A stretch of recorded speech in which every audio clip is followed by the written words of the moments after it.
زندگی یہ نہیں ہے کسی کے لیے، زندگی ہے نبی کی، نبی کے لیے۔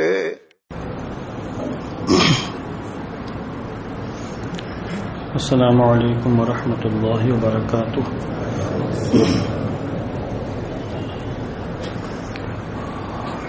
نحمده ونصلي ونسلم على رسوله الكريم، اما بعد، فقد قال الله تعالى في القرآن المجيد والفرقان الحميد: والذين يكنزون الذهب والفضة ولا ينفقونها في سبيل الله فبشرهم بعذاب أليم۔ صدق الله العظيم وصدق رسوله النبي الأمين الكريم، ونحن على ذلك لمن الشاهدين والشاكرين والحمد لله رب العالمين۔ دل لگا کر اپنی اور ساری کائنات کے مرکز عقیدت حضور رحمت عالم جان عالم فخر بنی آدم سید الانبیاء والمرسلین ارواحنا فدا جناب محمد الرسول اللہ صلی اللہ تعالی علیہ وسلم کی مقدس بارگاہ میں درود و سلام کا ہدیہ پیش کریں۔ اللہم صلی علی سیدنا شفیعنا حبیبنا مولانا محمد وبارک وسلم صلاۃ و سلاما علیک یا رسول اللہ صلی اللہ تعالی علیہ وسلم۔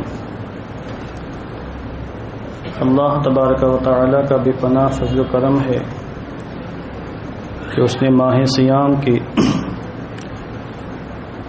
بابرکت دنوں میں آج درس حدیث کی اس محفل میں شرکت کرنے کی ہمیں سعادت بخشی۔ اللہ عز و جل ہم سب کی حاضری اپنی مقدس بارگاہ میں قبول فرمائے۔ مشکات المصابیح کتاب الزکوٰۃ سے میں آج انشاءاللہ عز و جل 2 احادیث کریمہ پیش کروں گا اور پھر ان کی تھوڑی سی شرح پیش کرنے کی کوشش کروں گا۔ ماہ صیام میں صاحب نصاب مسلمان زکوٰۃ ادا کرتے ہیں اور خوش نصیب مسلمان خوش دلی کے ساتھ زکوٰۃ نکال کر ان کے مستحقین تک پہنچاتے ہیں۔ جن کا حق ہے ان کا حق ان تک پہنچا دیتے ہیں، اور زکوٰۃ نکالنے میں ان کے ماتھے پر شکن نہیں آتی، ان کو کسی قسم کی کوئی پریشانی کوئی دقت دشواری لاحق نہیں ہوتی ہے، کیونکہ ان کا یہ عقیدہ ہے کہ جو کچھ بھی ہم یہاں راہ خدا میں خرچ کریں گے اس سے بہتر اللہ ہمیں عطا فرمائے گا۔ اور آقا دو عالم نور مجسم صلی اللہ علیہ وسلم نے زکوٰۃ نکالنے والوں کے لیے صدقات و خیرات کرنے والوں کے لیے بے شمار بشارتیں خوشخبریاں سنائی ہیں، جن سے حدیث کی کتابیں مالا مال ہیں، اور ہم بارہا سنتے اور سمجھتے رہتے ہیں، اور ہمارے علماء عوام کے سامنے پیش کرتے رہتے ہیں۔ ایک طرف حضور نے دینے والوں کو بشارتیں دی ہیں اور نہ دینے والوں کو جہنم کا سخت ترین عذاب سنایا ہے۔ دینے والے خوشخبریوں کے حقدار ہیں، جنت کے نعمتوں کے، قیامت کے دن آرام کے، آسائش کے حقدار ہیں، اور نہ دینے والے سخت ترین مجرم ہیں، تو اللہ عز و جل نے ان کے لیے سخت ترین عذاب تیار کر رکھا ہے، اور آقا دو عالم صلی اللہ علیہ وسلم نے اپنی زبان اقدس اس کو بیان فرمایا۔ اور ایمان کی بنیاد ہی یہی ہے کہ حضور علیہ السلام نے جو کچھ بیان فرما دیا اس کو دل سے تسلیم کر لیا جائے اور اس کو دل سے مان لیا جائے۔ اب یہاں پر دیکھیے میں حدیث پاک پیش کر رہا ہوں، حضرت ابو ہریرہ رضی اللہ تعالیٰ عنہ کی حدیث پاک ہے، ان سے مروی ہے۔ وہ فرماتے ہیں قال رسول اللہ صلی اللہ علیہ وسلم، یہ حدیث پاک ان کے لیے تعزیانہ ہے، ان کے لیے درس عبرت ہے، ان کے لیے نصیحت ہے کہ جن پر زکوٰۃ فرض ہے اور پھر وہ زکوٰۃ نہیں ادا کرتے، سخت ترین دردناک عذاب کے لیے ان کو تیار رہنا چاہیے۔ حضور علیہ دیکھیے کسی کو ڈرانا مقصود نہیں، مگر ہمارے پیغمبر حضور رحمت عالم نے جو کچھ بیان فرمایا ہماری ذمہ داری ہے کہ ہم ان کو عوام تک پہنچائیں، پبلک تک پہنچائیں۔ تاکہ ہمارا ایمان مضبوط ہو اور ہم اپنے ایمان کی روشنی میں زندگی گزار سکیں۔ حضور علیہ السلام نے فرمایا ہے، ما من صاحب ذهب ولا فضة لا يؤدي منها حقها إلا إذا كان يوم القيامة صفحت له صفائح من نار فأحمي عليها في نار جهنم فيكوى بها جنبه وجبينه وظهره كلما ردت أعيدت له في يوم كان مقداره 50,000 سنة حتى يقضى بين العباد فيرى سبيله إما إلى الجنة وإما إلى النار۔ یہ حدیث پاک ہے۔ قیامت کا منظر حضور نے یہاں بیان فرمایا، اور آپ نے ارشاد فرمایا جس کے پاس سونا چاندی ہو، درہم و دینار، اس زمانے میں سونے اور چاندی کے سکے چلتے تھے، جس کے پاس سونا چاندی ہو، درہم و دینار کا جو بھی مالک ہو، صاحب نصاب ہو، اور پھر وہ اس کا حق نہ ادا کرے۔ حضرت عمر فاروق اعظم سے مروی ہے، حضرت ابو ذر غفاری سے بھی، کہ حق ادا کرنے سے مراد یہ ہے کہ زکوٰۃ نہ دے، تو گویا کہ جس نے دے دیا اس نے حق ادا کر دیا۔ ہر شے کا حق ہے، بدن کا بھی حق ہے، روح کا بھی حق ہے، بچوں کا حق ہے، پڑوسیوں کا حق ہے، مال کا بھی حق ہے۔ جس کے پاس سونا چاندی ہو اور وہ اس کا حق نہ ادا کرے، یعنی جس کے پاس جائیداد ہو، صاحب نصاب ہو، وہ اس کا حق نہ ادا کرے، تو یقیناً قیامت کے دن اس کے لیے اس کا سونا چاندی آگ کی تختیوں میں تبدیل کر دیا جائے گا۔ لوہے کی جو تختیاں ہوتی ہیں، ہم دیکھتے ہیں جن سے مکانات وغیرہ بنتے ہیں، جو گھروں میں استعمال کی جاتی ہیں، آگ کی تختیاں ان سونے اور چاندیوں سے تیار کی جائیں گی۔ فَأُحْمِيَ عَلَيْهَا فِي نَارِ جَهَنَّمَ، اور پھر ان تختیوں کو مزید جہنم کی آگ میں تپایا جائے گا اور ان کو مزید گرم کیا جائے گا۔ دیکھیے حضور رحمت عالم کا انداز گفتگو دیکھیے، آپ نے یہ نہیں فرمایا کہ ان سونے اور چاندی کو تختیوں میں تبدیل کر دیا جائے گا۔ سونے کے سکے تو چھوٹے چھوٹے ہوتے ہیں، چاندی کے بھی چھوٹے ہوتے ہیں، تختیاں بڑی ہوتی ہیں لوہے کی۔ یہ فرماتے ہیں آگ کی تختیوں میں، یعنی جب ان کو تختیوں میں ڈھالا جائے گا تو وہ تختیاں اتنی گرم ہوں گی گویا کہ وہ تختیاں سونے کے نہیں آگ کی ہیں، اس قدر شدید گرم ہوں گی۔ پھر مزید ان کو جہنم کی آگ میں تپایا جائے گا۔ دنیا کی آگ میں اگر کوئی تختی تپا دی جائے تو ناقابل برداشت ہوتی ہے، کوئی اس کو برداشت نہیں کر سکتا۔ کبھی آپ چیک کریں، ہم تو چیک نہیں کر سکتے، اتنا بدن ہمارا کمزور ہے۔ ایک لوہے کا سکہ لیں یا کسی چیز کا بھی کوئی سکہ، کرنسی لے لیں یا کوئی لوہے کا ٹکڑا لے لیں اور آگ میں، دنیا کی آگ میں گرم کریں، پھر رکھیں بدن پر، نہیں برداشت کر سکیں گے، چیخیں نکل جائیں گی۔ اب آپ سوچیں دنیا کی آگ میں گرم کی گئی تختی کو کوئی برداشت نہیں کر سکتا، تو جہنم کی آگ تو دنیا کی آگ سے ہزاروں گنا زیادہ ہوگی۔ حضور فرماتے ہیں پھر ان تختیوں کو جہنم کی آگ میں تپایا جائے گا مزید، اور پھر ان تختیوں کے ذریعے سے زکوٰۃ نہ دینے والوں کی پیشانی کو، اس کی پشت کو اور اس کے یہ اغل بغل کے جو حصے ہیں، ان تمام حصوں کو داغ دیا جائے گا۔ داغنے سے مراد کیا ہے؟ آسان لفظوں میں سمجھ لیں، داغنا اس زمانے میں ایک عمل تھا جس کے ذریعے سے زخم کو ٹھیک کیا جاتا تھا۔ آپ آسان لفظوں میں سمجھیں کہ کسی چیز کو گرم کر کے، لوہے کو یا کسی بھی دھات کی چیز کو گرم کر کے بدن پہ رکھا جائے، اس کا نام ہے داغنا۔ حضور فرماتے ہیں کہ پیشانی کو اور اغل بغل کے حصے کو اور پھر پشت کو، پیٹھ کو داغا جائے گا۔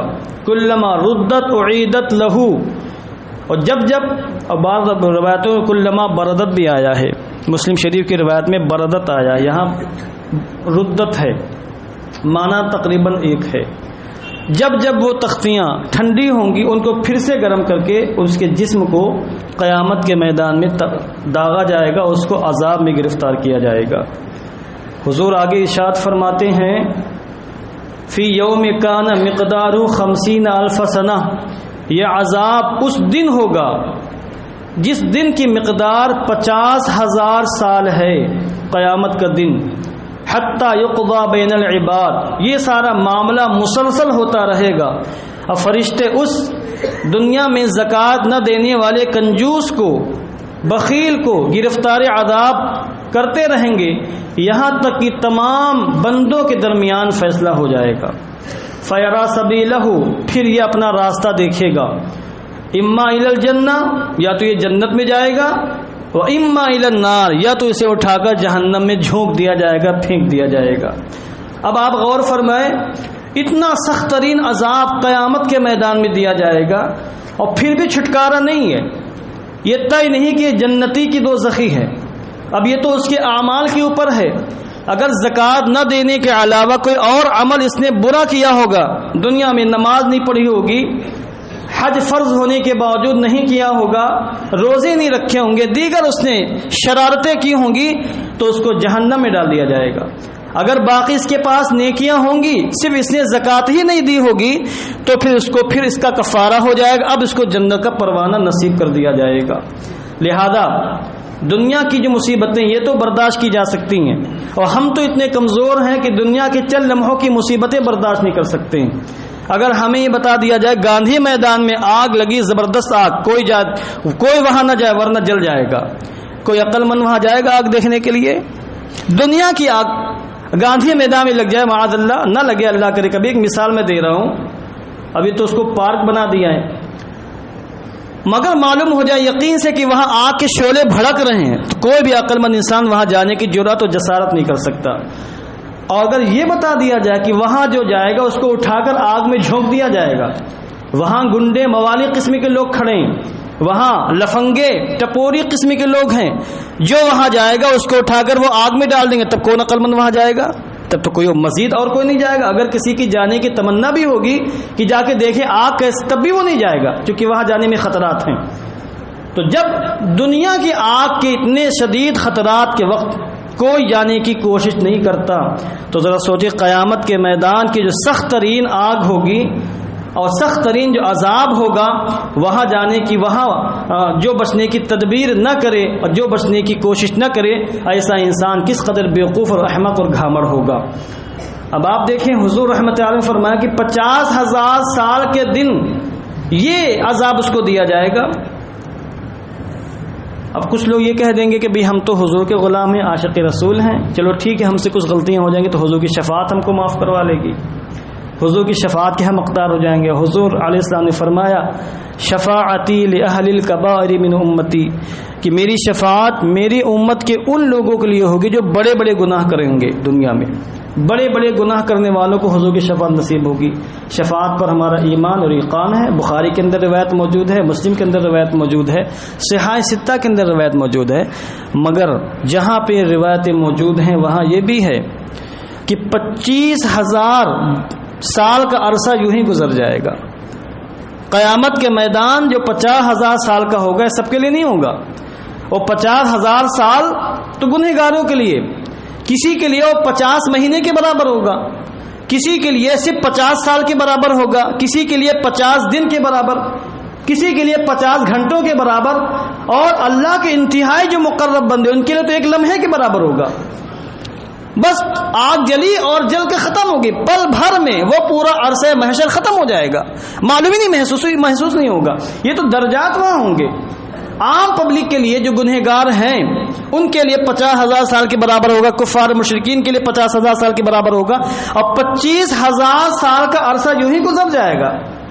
تو اگر حضور کی شفاعت سے بخشش بھی ہوگی تو 25,000 سال کے بعد، اور 25,000 سال تک اسی طریقے سے جھیلنا ہوگا جو حضور نے بیان فرمایا ہے۔ اور یہ کوئی ہنسی مذاق کی بات نہیں ہے۔ حضور رحمت عالم دنیا میں اس لیے نہیں آئے تھے لوگوں سے ہنسی مذاق کریں اور یوں ہی بلا وجہ کی باتیں کریں۔ وما ينطق عن الهوى، ان کی شان تو یہ ہے کہ سورہ نجم کے اندر اللہ نے ارشاد فرمایا کہ محمد مصطفیٰ علیہ السلام کی شان یہ ہے کہ یہ اپنی زبان اقدس سے اپنی مرضی سے کچھ نہیں کہتے، جو کہتے ہیں اللہ کا فرمان ہوتا ہے، اللہ کے فرمان کے مطابق آپ ارشاد فرماتے ہیں۔ تو یہ حضور نے ارشاد فرمایا کہ ان کی پہلوؤں کو، اس کی پشت کو، اس کی پیشانی کو آگ سے داغ دیا جائے گا۔ اور دنیا کا داغنا تو یہ ہوتا ہے کہ بس رکھا، چمڑی ادھڑ گئی، ہٹا لیا۔ اور قیامت کے میدان کا جو داغنا ہوگا اس کی منظر کشی دیگر روایتوں میں یہ حضور نے ارشاد فرمائی ہے کہ جب سونے چاندی کے سکے رکھے جائیں گے گرم کر کے بدن کے اوپر، مثلا سینے پر رکھا جائے گا تو وہ سینے کو چیرتا ہوا پیچھے نکل جائے گا، کندھوں پر شانوں پر رکھا جائے گا تو شانوں کو توڑتا ہوا وہ بغل سے نکل جائے گا، بغل پہ رکھا جائے گا تو بغل کو چیرتا ہوا وہ دوسری بغل سے نکل جائے گا. یعنی یہ سکے انسان کے چٹھلے اڑا دیں گے. یہاں تو انسان اگر مصیبت میں گرفتار ہو جائے تو موت آ جاتی ہے، نجات مل جاتی ہے، تھوڑی دیر چیخے چلائے اس کے بعد موت آ گئی، ختم معاملہ.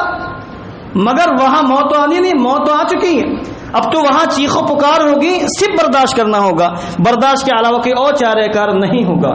اس لیے حضور نے ارشاد فرمایا کہ ایسے سخت ترین عذاب میں ایسے انسان کو گرفتار کیا جائے گا جو دنیا میں زکوٰۃ نہیں دے گا.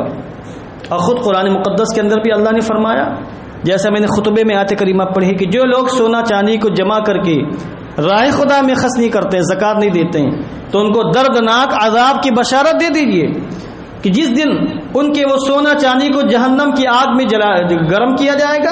فتکوا بہا جباہہم وجنوبہم وظہورہم ھذا ما کنزتم لانفسکم فذوقوا ما کنتم تکنزون. تو ان کے سونے اور چاندی سے ان کے جسم کے حصوں کو، پشت کو، پیشانی کو، بغل کو داغ دیا جائے گا اور یہ کہا جائے گا یہ وہی خزانہ جس کو تم نے جمع کیا تھا. فذوقوا ما کنتم تکنزون. تو اس خزانے کا مزہ چکھو جسے تم دنیا میں جمع کیا کرتے تھے. یہ قرآن مقدس کی آیت کریمہ سورۃ توبہ کے اندر اللہ نے ارشاد فرمایا. تو سورۃ توبہ کے اندر جو مضمون اللہ نے ارشاد فرمایا ہے اس حدیث پاک میں اسی کو حضور نے اپنی زبان میں بیان فرمایا. ایک اور حدیث پاک دیکھیں آپ، درود شریف پڑھیے. اللہم صلی علی سیدنا شفیعنا حبیبنا مولانا محمد مبارک وسلم صلاۃ و سلام علیک یا رسول اللہ. قال رسول اللہ صلی اللہ علیہ وسلم، اللہ کے رسول صلی اللہ علیہ وسلم نے فرمایا، یہ بخاری شریف کی روایت ہے، من آتاہ اللہ مالا فلم یؤد زکاتہ، جسے اللہ نے مال دیا اور پھر اس نے اپنے مال کی زکوٰۃ نہ نکالی، غریبوں کا حق خود کھا لیا، نہیں دیا غریبوں کا حق، مستحقین کا حق نہیں دیا. مثل لہ مالہ یوم القیامہ شجاعا اقرعا، اس کے مال کو قیامت کے دن گنجے سانپ کی شکل میں تبدیل کر دیا جائے گا. سانپ وہ بھی گنجا. محققین فرماتے ہیں کہ جب سانپ کی عمر زیادہ ہو جاتی ہے اور اس کا زہر خطرناک ہو جاتا ہے تو اس کے سر کے بال صاف ہو جاتے ہیں، گنجا ہو جاتا ہے، تو اسی کو عربی میں شجاع اقرع کہا جاتا ہے.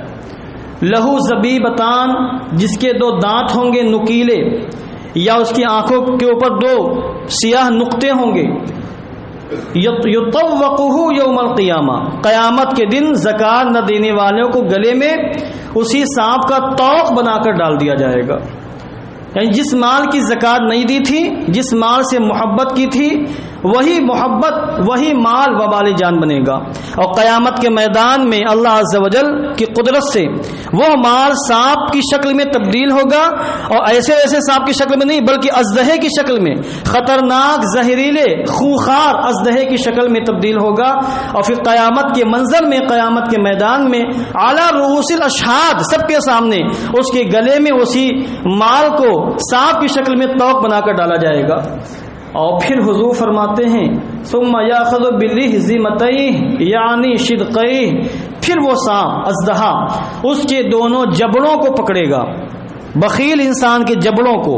ثم یقول، اور پھر وہ سانپ کہے گا اس سے، انا مالک انا کنزک، میں ہوں تیرا مال اور میں ہوں تیرا خزانہ جس کو تو نے دنیا میں جمع کیا تھا اور جس کا تو نے حق نہیں ادا کیا تھا.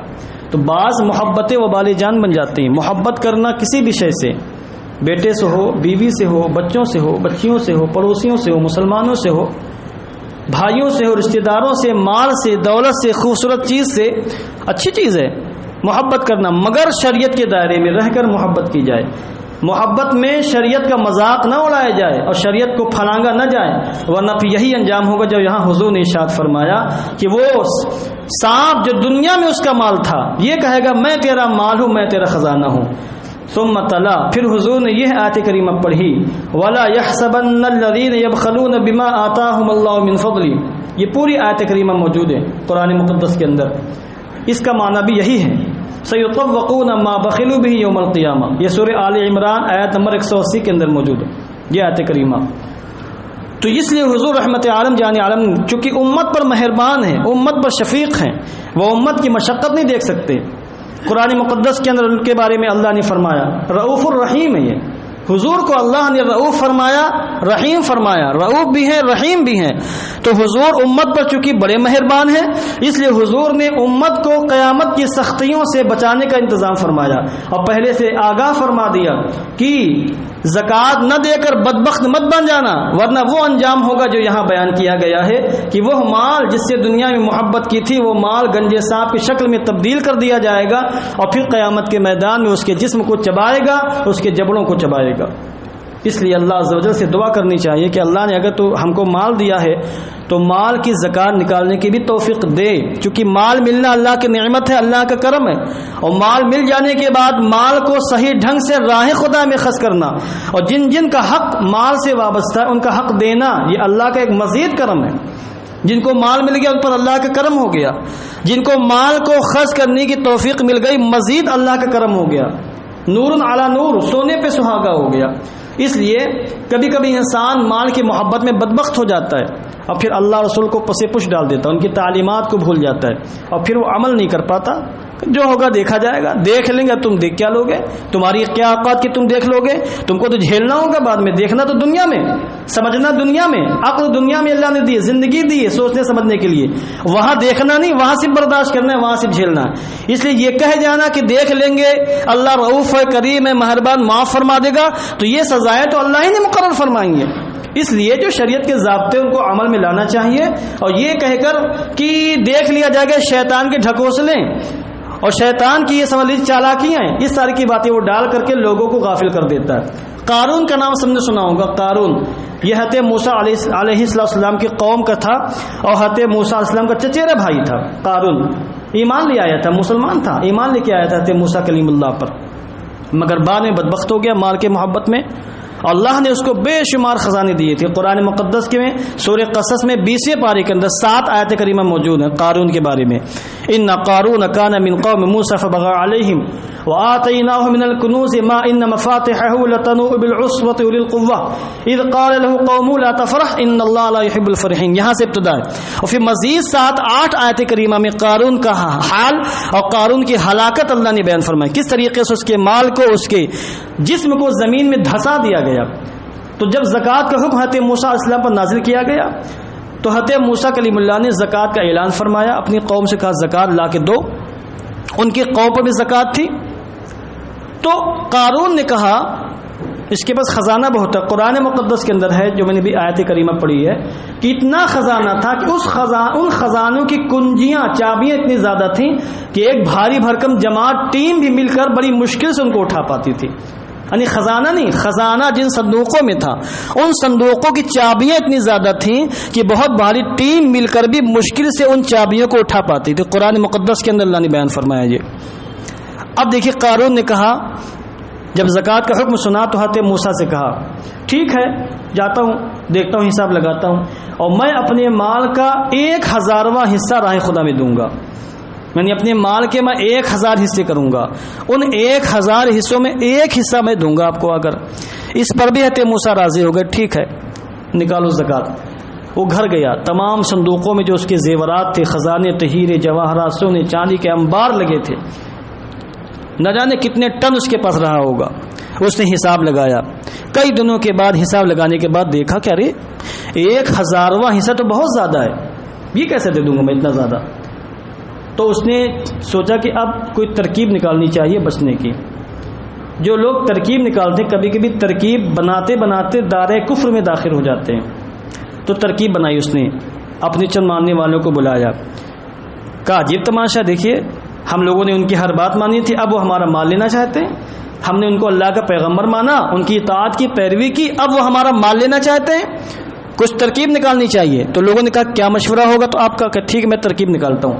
اس نے ایک زانیہ بدکارہ عورت کو بلایا، زنا کرنے والی بدکارہ پیشہ ور عورت طائفہ، اور کہا ایک کام ہے، بہت بڑی رقم دوں گا اگر تم میری بات مانو گی۔ قارون نے کہا اس زانیہ عورت سے کہ اگر تم میری بات مانو تم کو بہت بڑا مال دوں گا۔ تو اس نے کہا کیا بات ہے؟ کہا تمہیں حضرت موسیٰ پر سب کے سامنے زنا کی تہمت لگانی ہے، معاذ اللہ، ایک پیغمبر پر تہمت لگانے کی بات کی اس نے. پہلے تو ڈری وہ کہ نہیں یہ نہیں ہو سکتا، یہ کیسے ہو سکتا ہے کہ اللہ کے پیغمبر پر تہمت وہ بھی زنا کی لگاؤں، وہ بھی سب کے سامنے. تو کہا 1000 اشرفیہ سونے کے سکے تم کو دوں گا، اس کے بعد مزید کچھ اور دوں گا. اور جب 1000 سونے کے سکے سنے اس نے تو رال ٹپکنے لگے کہ تو بہت بڑی قیمت ہے، دنیا سمجھ جائے گی ہماری. اب 1000 سونے کے سکے بہت بڑے سکے تھے، اور اس نے کہا اور مزید تم کو بہت کچھ دوں گا میں. بہرحال وہ خاتون راضی ہو گئی. اب قارون نے تمام لوگوں کو جمع کیا، آس پاس جتنے بھی بنی اسرائیل کے یہودی تھے سب کو جمع کیا، اور جمع کرنے کے بعد حضرت موسیٰ کے پاس آیا، کہا حضور آئیے تشریف لائیے. جی حضوری کرنے والے بھی کچھ بڑے بدبخت ہوتے ہیں، تو کہا حضور تشریف لائیے، باہر تبلیغ فرما دیجئے، لوگ جمع ہیں آپ کا انتظار کر رہے ہیں. اب حضرت موسیٰ کلیم اللہ اپنا عصا لے کر صافہ سجا کر پیغمبرانہ جاہو جلال کے ساتھ باہر تشریف لائے. دیکھا کہ بہت بڑا ایک مجمع جمع ہے، تو آپ نے تبلیغ فرمائی کہ اے لوگوں اللہ کی اطاعت کرو، میں اللہ کا پیغمبر، میری اطاعت کرو. جو چوری کرے گا اس کا ہاتھ کاٹا جائے گا، جو زنا کرے گا اس کو 100 کوڑے مارے جائیں گے، جو شادی شدہ زانی ہوگا اس کو پتھر مار کے ہلاک کر دیا جائے گا، اور جو شخص کسی پر غلط تہمت لگائے گا 80 کوڑے مارے جائیں گے. یہ جو شرعی سزائیں تھیں آپ نے بیان فرمائی. تو جب آپ بیان کر چکے تو قارون نے کہا کہ اے اللہ کے پیغمبر، اے موسیٰ یہ بتائیں یہ حکم سب کے لیے یہ صرف ہم لوگوں کے لیے، آپ کے لیے بھی یہ حکم ہے؟ تو فرمایا ہاں جو بھی ہوگا اس کے لیے یہی حکم ہے، شریعت سب کے لیے، کوئی شریعت سے جدا نہیں ہے. تو اس وقت قارون نے کہا کہ یہ خاتون جو کھڑی ہے اس کا کچھ کہنا ہے آپ کے بارے میں، اور یہ خاتون آپ کے بارے میں کچھ کہنا چاہتی ہے. اس کا کہنا یہ ہے کہ آپ نے اس کے ساتھ زنا کیا ہے معاذ اللہ. یہ بات کہی قارون نے. حضرت موسیٰ کلیم اللہ جلالی پیغمبر ہیں، بہت جلال آپ کے تھا، آپ کی آنکھیں جلال سے سرخ ہو گئیں، اور آپ نے اس خاتون کو سامنے بلایا اور کہا بول تو کیا بولتی ہے. تو جب اس خاتون نے حضرت موسیٰ کلیم اللہ کا جلال دیکھا تو سر جھکا کر کھڑی ہو گئی، اس کو بولنے کی ہمت نہیں ہو سکی، اللہ کے پیغمبر کے سامنے جھوٹ بولنے کی. اور دل ہی میں سچی توبہ کی، اس نے دل میں سچی توبہ کی کہ اللہ میں سچی توبہ کرتی ہوں. اور پھر زبان سے کہا کہ اے موسیٰ کلیم اللہ میں گواہی دیتی ہوں کہ یہ قارون جھوٹا ہے، اس نے مجھے لالچ دیا تھا اور 1000 درہم 1000 سونے کے سکے دینے کی بات کہی تھی، اور مجھ سے کہا تھا کہ اگر میں آپ پر سب کے سامنے تہمت لگاؤں گی تو یہ مجھے اتنی رقم دے دے گا، میں سچی توبہ کرتی ہوں. جب یہ سنا حضرت موسیٰ کلیم اللہ نے ان کے خلاف سازش کی گئی، اور ان کے خلاف صرف زکوٰۃ سے بچنے کے لیے یہ ترکیب بنائی گئی، تو آپ روتے ہوئے سجدے میں گر گئے اور روتے ہوئے اللہ کی بارگاہ میں کہا اے اللہ اگر میں تیرا پیغمبر ہوں، اگر تو نے مجھے رسول بنا کر بھیجا ہے تو میری وجہ سے تو قارون پر عذاب نازل فرما، تو میری وجہ سے قارون کو ہلاک فرما دے. اللہ نے وحی فرمائی اور اللہ کی جانب سے پیغام آیا کہ اے موسیٰ تو میرا کلیم ہے، زمین تیری غلام ہے، تو جو چاہے زمین کو حکم دے دے، زمین تیری بات مانے گی. حضرت موسیٰ کلیم اللہ نے سجدے سے روتے ہوئے سر اٹھایا اور اعلان فرمایا کہ جو شخص قارون کے ساتھ رہنا چاہتے وہ قارون کے ساتھ رہے، اور جو میرے ساتھ آنا چاہتے وہ میرے ساتھ آ جائے. قارون کے ساتھ جو اس وقت 20-25 لوگ جماعت سب چھوڑ کر حضرت موسیٰ کلیم اللہ کے پاس آ کے سمجھ گئے کہ اللہ کا عذاب نازل ہونے والا ہے. صرف دو بدبخت وہ قارون کے ساتھ رہے. اس کے بعد حضرت موسیٰ کلیم اللہ نے زمین سے کہا ہے زمین اس کو پکڑ. زمین نے فوراً پیروی کی اور گھٹنے تک وہ تینوں زمین میں دھس گئے. اب انہوں نے رونا دھونا شروع کیا، معافی تلافی شروع کی کہ معاف کر دیا جائے، آئندہ ایسا نہیں کریں گے، زکوٰۃ ساری رقم دے دیں گے آپ کی بارگاہ میں اللہ کی راہ میں. مگر اس وقت دیر ہو چکی تھی، پکڑ اللہ کی آ چکی تھی اور عذاب نازل ہو چکا تھا. اللہ کا جب عذاب نازل ہو جائے تو دیر ہو چکی ہوتی ہے. تو حضرت موسیٰ کلیم اللہ نے کہا زمین سے پکڑ اس کو، تو زمین نے ان کو کمر تک دھسایا. پھر کہا اور پکڑ، تو زمین نے ان کو کندھوں تک دھسایا. پھر کہا اور پکڑ، یہاں تک کہ زمین نے ان کو مکمل طریقے سے نگل لیا. قرآن مقدس کے اندر سورہ قصص میں اللہ نے فرمایا فخسفنا به وبداره الارض فما كان له من فئة ينصرونه من دون الله وما كان من المنتصرين. تو ہم نے قارون کو، قارون کے ماننے والوں کو زمین میں اور اس کے گھر کو بھی زمین میں دھسا دیا. تو کوئی بھی قوم نہ تھی جو اس کی مدد کرتی، اور کوئی بھی اس کی مدد کرنے والی قوم موجود نہ تھی. تو اس کے بعد حضرت موسیٰ کلیم اللہ نے اس کی جو خزانہ تھا اس کے بارے میں بھی کہا اللہ زمین کو، زمین کے اندر اس کے خزانہ بھی دھسا لیا. زمین کو حکم دیا تو اس کا جو خزانہ تھا، جو نہ جانے کتنے من اور کتنے ٹن تھا وہ سارا خزانہ بھی زمین کے اندر دھس گیا، تاکہ کوئی یہ نہ کہہ سکے کہ موسیٰ کلیم اللہ نے اس کا خزانہ حاصل کرنے کے لیے اس کو زمین میں دھسا دیا اور عذاب میں گرفتار کر دیا۔ تو یہ دیکھیے کہاں سے کہاں لے گئی مال کی محبت، کہ ایک مومن تھا، پیغمبر کا چچیرا بھائی تھا، مگر مال کی محبت نے اس کو ہلاک و برباد کر دیا، یہاں تک کہ حضرت موسیٰ کلیم اللہ پر تہمت لگانے پر بھی آمادہ کیا۔ اس لیے بھائیوں، مال کی محبت اچھی چیز ہے، مگر جہاں تک مال کی محبت کی شریعت نے اجازت دی ہے وہاں تک مال کی محبت کی جائے۔ اس قدر محبت غالب نہ آئے کہ انسان لوگوں کا حق بھول جائے اور لوگوں کا حق غریبوں کا اٹھا کر اپنے بیٹوں اور بھائیوں کو اور رشتہ داروں کو کھلانا شروع کر دے اور تباہ و برباد ہو جائے۔ دعا کرتا ہوں کہ اللہ عز و جل ہم سب کو صحیح ڈھنگ سے اسلامی زندگی گزارنے کی توفیق عطا فرمائے، اور ہمارے مال سے جو دوسروں کے حق وابستہ ہیں، چاہے وہ زکوٰۃ ہو، چاہے صدقہ فطر ہو یا دیگر صدقات ہوں، اللہ ان سب کو ہمیں ادا کرنے کی توفیق عطا فرمائے۔ وآخر دعوانا ان الحمد للہ رب العالمین۔